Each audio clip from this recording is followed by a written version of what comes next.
Good morning. It's Friday. Yay. This morning started out a little rough.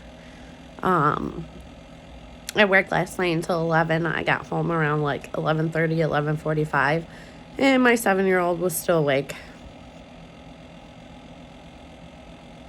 He didn't end up going to bed until well after 1:30, which caused an issue in getting up this morning. So we had to call Grandma for the win, because Grandma is the one who got him to get up and get dressed and to brush his teeth, because I was not having it today. I had no patience, because, I was tired too. I worked, and I'm the one who stayed up with him, and then finally around 1:30, I'm like, bro, I'm tired. I'm going to bed. Sometimes when he doesn't sleep, it's a struggle. But I've noticed that there are some of you on here that have been following me that have connections with my mother and my stepfather, which is fine. I don't care. Like, you do you. But I will tell you one thing. I will not tolerate the back and forth drama that will come with it. If you want to show them this, or if you want to let them know that you've seen it, that's fine. Be my guest. It is what it is. I'm not scared about posting about my truth. And if they want to chime in and they want to talk about it, or they've got questions or whatever, then I'm an adult. You can come and talk to me about it. That's fine. A lot of people don't know this, but I stopped talking to my mom in March. It's been a while now. And honestly, I feel a little bit more like, okay, I don't know. It's hard to explain. Like, part of me is sad because I had to cut my mom off, but then the other part of me is like finally at peace, if that makes any sense. And I know everyone's like, oh, love your parents while they're here and da da da da da. But don't get me wrong, I love my mother. She's my mother. She gave birth to me. I wouldn't be here without her. But at what point does that constitute me having to be a parent to my parent? It's not fair to me, and it's not fair to my kids that I have to sit and take care of them financially, emotionally. It takes a toll on you when you can't just be what you want to be, especially with my mom. Like, I've always needed my mom. Like, I needed my mom a lot of times, and my mom wasn't there. My mom, a lot of people don't know this about my mom, but my mom, when my birth grandmother found out she was pregnant with my mom, she started doing a lot of drugs. And that resulted in my mom coming out with a cleft palate, pretty much no nose. She's not fully deaf, but she's partially deaf in like both ears. Her feet were born backwards. She had a lot of health problems. By the age of 3, she was on like her 3rd or 4th surgery. She didn't necessarily get the full medical attention and care that she needed because of our situation when we were younger and growing up poor. And then there was also some sexual assaults and things, which I'm not going to touch basis on that because that's not my story to tell. And that's her privacy and her business, not mine. And that's one thing that regardless of what my feelings are towards my mother, I will never, ever go down that road, because I was sexually assaulted when I was younger by a very close family member. So I understand how hard it is to have that conversation. The doctors told my mom that my mom should have never have had children. So the fact that I'm even here is more of a blessing than I think I realized in my lifetime. Just because, technically I shouldn't be here at all. Like, I should be floating around somewhere doing God knows what, or on like a whole ass new family. We're going to touch basis on my sperm donor, aka my biological father, today.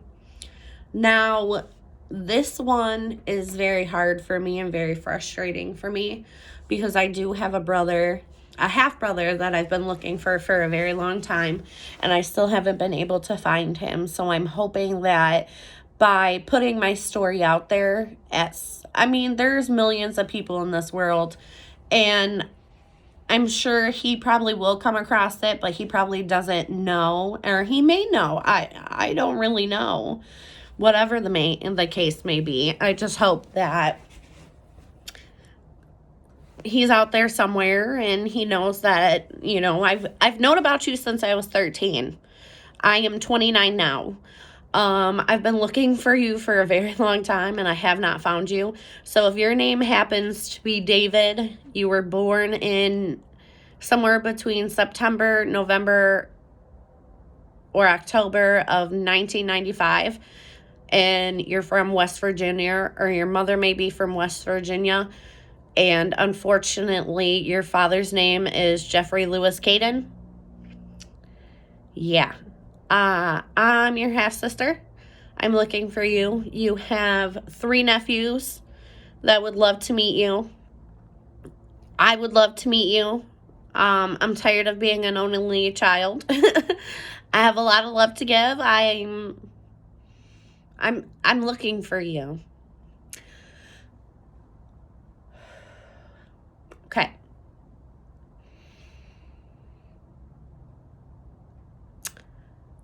So, as I stated in my previous video, my sperm donor left when I was 2.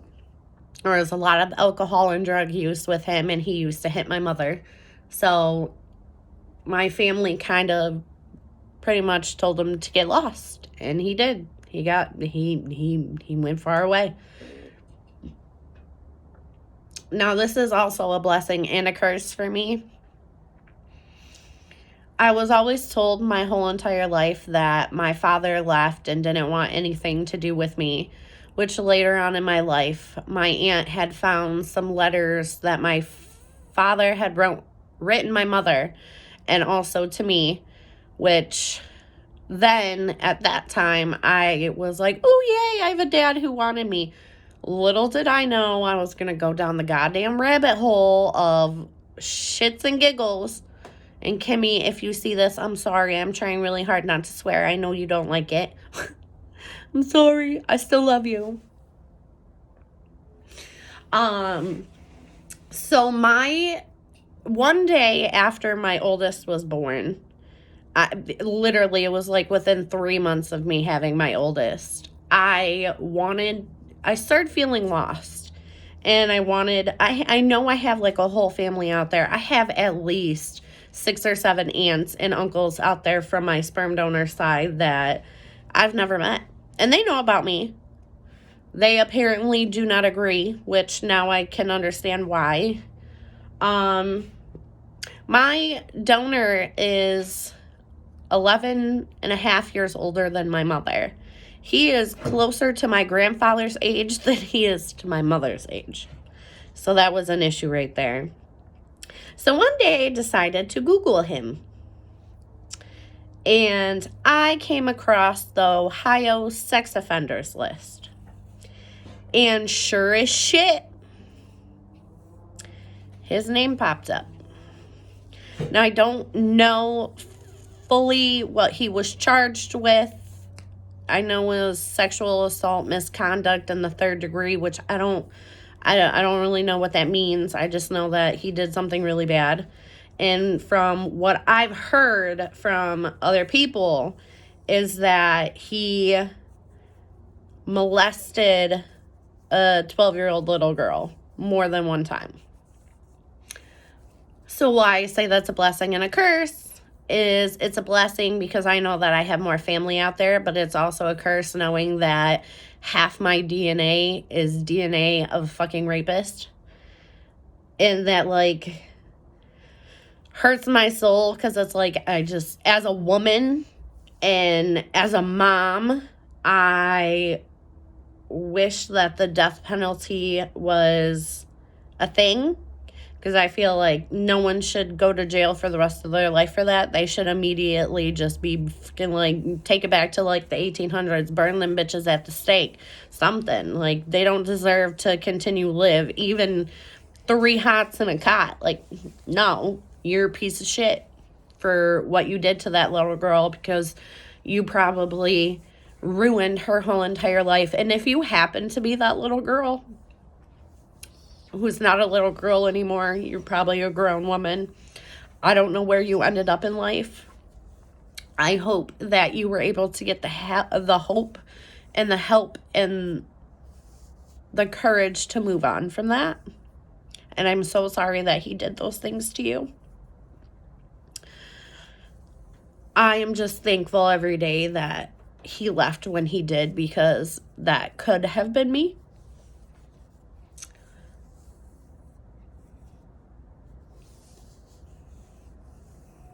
And going already through it once, I don't think I'd be able to go through and it be my own father. So I dodged a bullet there. I remember Googling him, and his dad popped up, which would be my real grandpa. He died in 2010, and I never got to meet him. But his wife's name is Naomi. I know for sure he's got one sister. She lives in the same state as me, or she did a couple years ago. I don't know if she still does or not. They want nothing to do with me. They all know about me. It just kind of sucks, because it's like, you don't even know me. And you don't know the type of person that I am, or that I was, or that I turned out to be. You have nieces and nephews and cousins and a whole family that you never got to know. And that upsets me. That makes me mad, because it's like, I try so hard now to, like, put everything I have into my family to make my kids feel loved and welcomed and wanted. And I didn't have that growing up. And knowing that there's, like, this whole other half of me out there somewhere, I don't know. It makes me wonder, like, were they afraid that my mom was going to come after them for money? Were they afraid that I was going to turn out like him? Like, I just don't understand why people do that. Like, if one of my children ever got somebody pregnant and then they didn't decide to be there, like, I would be. Like, I'm that type of person, because of the fact that I was a single mom, and I was a mom at a very young age. So this may just be me, but I'm a firm believer in taking responsibility for your actions. And if that means that my sons aren't going to step up and do it, then I, as the grandparent, need to. Yes, it's not my responsibility, but I taught my kids better than that. My kids already know. I reassure my children all the time. I tell them, if you were man enough to lay down with a woman, you were man enough to own up and take care of that baby if you make a baby. And I don't ever think one of my kids would ever do that, but God forbid, if they did, I would disown them before I would disown that baby mama or the mom. Regardless of what her situation is, she didn't ask to get pregnant. Yes, they both, should know better, but I'm still going to take care of that kid. That's going to be my grandbaby. That's my blood. Like, I'm still going to take care of it. It makes me so freaking mad, because it's like,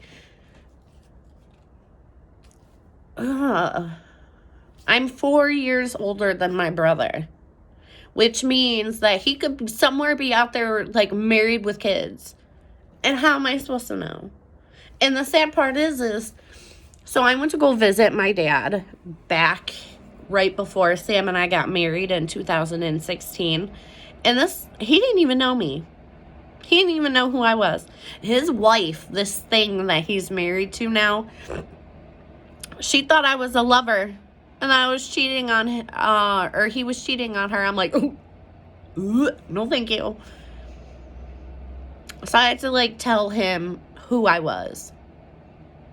And then, like, once I told him, he remembered.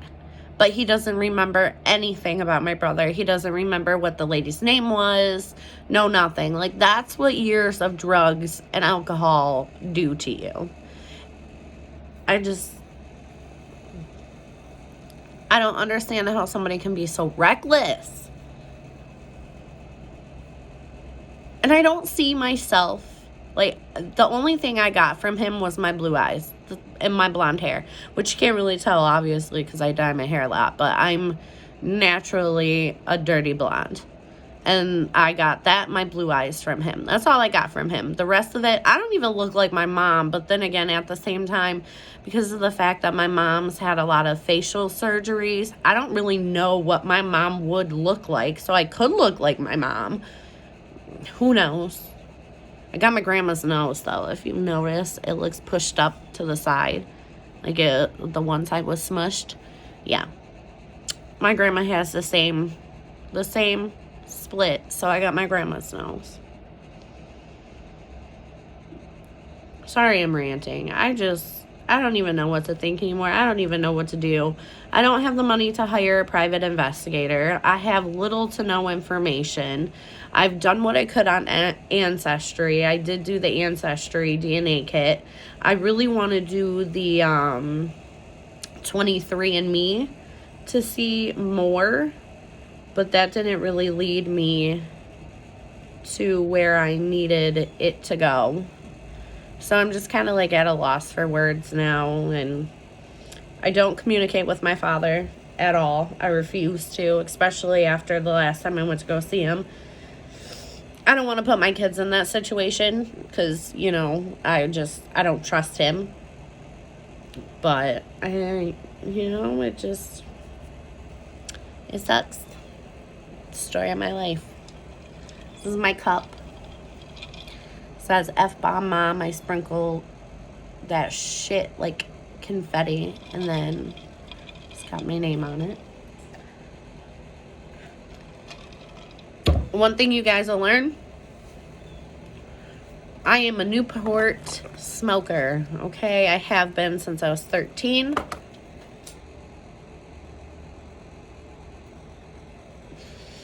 Nothing's gonna change that unless I quit myself.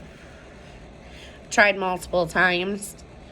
I'm just not ready to let that part go yet, which I know it's bad for me. You don't need to lecture me. I know. I'm not on here for people to be, no, I'm on here because outside of my therapist that I pay $20 a month to talk to, twice a month, it's better to get things out there and to let the universe in, because I feel like the more open you are about your life and the struggles you go through, a lot more people can relate to that. And y'all people need to start being fucking real. That's the problem. Like, you guys are on Facebook something like, new car this, new that.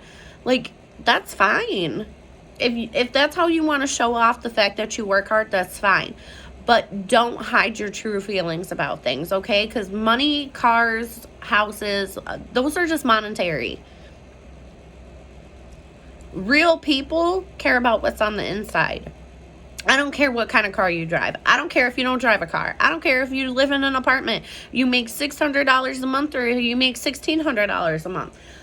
I care about what type of person you are on the inside. I care about, your love language and knowing how you handle things, because that's how I handle things. I have a very good, people can definitely tell my love language. And my love language is, I will give you the shirt off of my back. I will give you whatever I can. I will run myself into the ground and go broke trying to help anybody that I love. That's just the type of person I am. But I'm also not going to sugarcoat anything for you because no one ever sugarcoated anything for me. I am very quick to speak my mind. Sometimes that gets me in trouble. Some people don't like it. Some people seem to think that I'm very hard-strung or whatever the word is. I'm just who I am. When I met my husband, I always kept apologizing for everything, even if it was something small that like made no sense or wasn't even something out of my control. Like, I would always apologize because I just had to. Like, I grew up with so much manipulation and so much gaslighting. Like, I just used to apologize for everything. And I would never talk about my feelings. I would just hide myself and I'd cry. And like, my poor husband has dealt with so much in the last 6 years, but I finally got to the point where I can be like this and I can be open and I can talk about it. I hate talking about it with him though, because he went through some hard times, but like, he had his mom, and his mom did a really good job of raising him and taking care of him and making him into the man that he is today. But it's really hard watching him get upset because I know it makes him feel like he wishes that he could take it all away. And he knows that he can't, and I know that he can't, and I know that I can't. But I don't like seeing him get upset over everything, so I try not to like bring him into that darkness. But he's been really good with trying to make sure that no matter what happens or what I go through or what I'm going through, like, it's okay. And sometimes, like, a lot of it's not easy. Marriage is not easy. Life is not easy. Having kids is not easy. And coming into a relationship with kids from separate relationships is even 10 times harder, especially being a step parent. He's also a step parent and I'm a step parent, which we don't like using those terms. Like, I'm the bonus mom, like, and he's the bonus dad, except for in Chunky's case. Whereas, with my little one, when I met my husband, I had Chunk, and Chunk was only 9 months old when I met Sam. Now, he didn't meet the kids until, I want to say, like 6 or 7 months after we started dating. And we both, like, that was a decision that we both made for each other because of the simple fact that, neither one of us were ready to commit to anything. And if we were ready to commit to anything, we knew that we had to think about our kids in the relationship. And I had already, 2 different baby daddies, 2 different relationships, and I was not ready to, like, jump into a third and have another kid. So I was kind of leery, but they hit it off. And now Chunk's 7 years old and my husband's been there since a little after he turned 1 in his life. So to him, that's daddy. That's who takes care of him. That's who has fed him, bathed him, taken care of him when he was sick, taken him to school, picked him up from school. He puts him to sleep. He reads him stories. He teaches him things. I get a lot of shit for it because everyone's like, oh, well, he has a dad. Yeah, you're right. He does have a dad, but he has a donor as well. Because for the last at least 5 to 6 years, this man has been in and out of his life. He does stupid shit. He doesn't want to listen to anybody. He wants to do whatever he wants to do when he wants to do it. And he doesn't stop to think about his kid in the matter. And it kind of hurts my feelings because I'm out here looking like the bad guy and I'm the one who's getting the backlash while he's out willy-nilly living his life however he wants to and thinking that our kid is just an option and a choice when it's convenient for him. And I'm not about that life. Like, I'm not. It's caused a lot of issues. I've already had to put him in therapy. He was in therapy for damn near close to a year, a year or 2 ago. He gets very violent and very angry with me. Because, of course, I'm the one that has to be the bad guy. And I have to tell him, oh, you can't go see your dad this weekend. And I can't trust this man. Like, he just got his license back. First thing he does, instead of buying, like, a reliable car and a car seat for, like, his kid, he goes out and he buys, like, this old beater that he's souping up because, you know, that's what's most important. I never know where he's living. I never know if he's got a stable home. He's had more jobs in the 7 years that I've known him than I've had. I've had 3 in the last 7 years. And each one, the one, I was there for like 4 years. So, like, I just, not to mention, the night I went into labor, I spent a good 2 hours at 10 o'clock at night driving around Novi where he worked trying to find him because he was supposed to be at work and he wasn't answering. I'm sorry, I'm a little tired today, if you can't tell about these bags. But he was supposed to be at work and he wasn't answering his phone, and no one at work had seen him for a while. He was out doing drugs with his friends, so by the time I found him, it was midnight. Get to the hospital around like 12:30, 1 o'clock, and by 4 o'clock in the morning, my son is born. And then he left me in the hospital for 3 days by myself with our baby while he was supposed to be working. Don't really know if he was working because he had the car.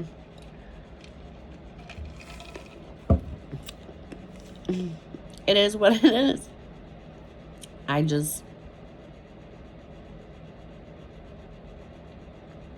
have no respect for him. And I don't put up with this bullshit anymore.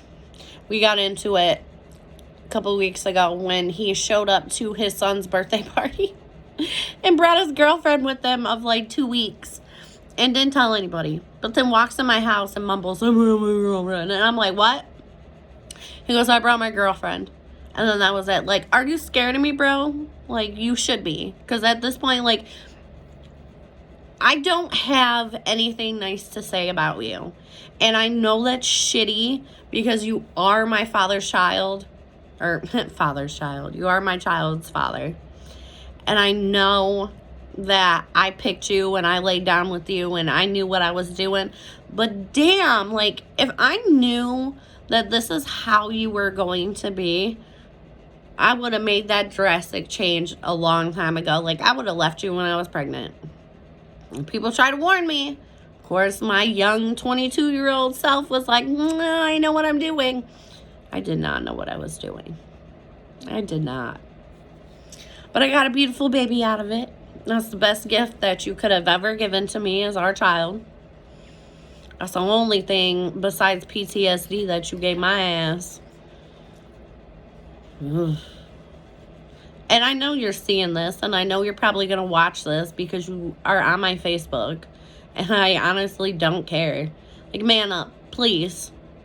Like, don't do it for me. Don't do it for yourself, but do it for your kid, because I'm fucking tired. It's been 7 years nonstop with your child, and the only person who takes them is your mom. And if it wasn't for your mom, I would not be half of what I am today. Literally, like, this lady is a saint. I love this lady. She is the only reason why, well, not the only reason why, there's other people, but if it wasn't for her coming over and taking him every Monday for like 6 months after she worked her full-time job so I could go back to school, like, I don't know where I'd be. Like, she takes him when I need a break. Like, just this morning, getting him up and getting him ready, he was screaming, he was crying. She called and talked to him, got him up, got him moving, got him excited. And it's like, I'm so thankful for her. And the fact that, you know, we didn't always get along. And I think it was also, too, because of the fact that, you know, like, we butt heads in the beginning. But now, you know, she used to buy me diapers, anything I need. Like, she takes him on vacations. And I would never, ever keep him from that side of the family. Like, his brother, Chunk's uncle, is great because he's got a daughter, so he gets to see his cousin all the time. And then he also has a sister. And Chunky just loves his aunt and his uncle and his cousins and his whole entire family on that side.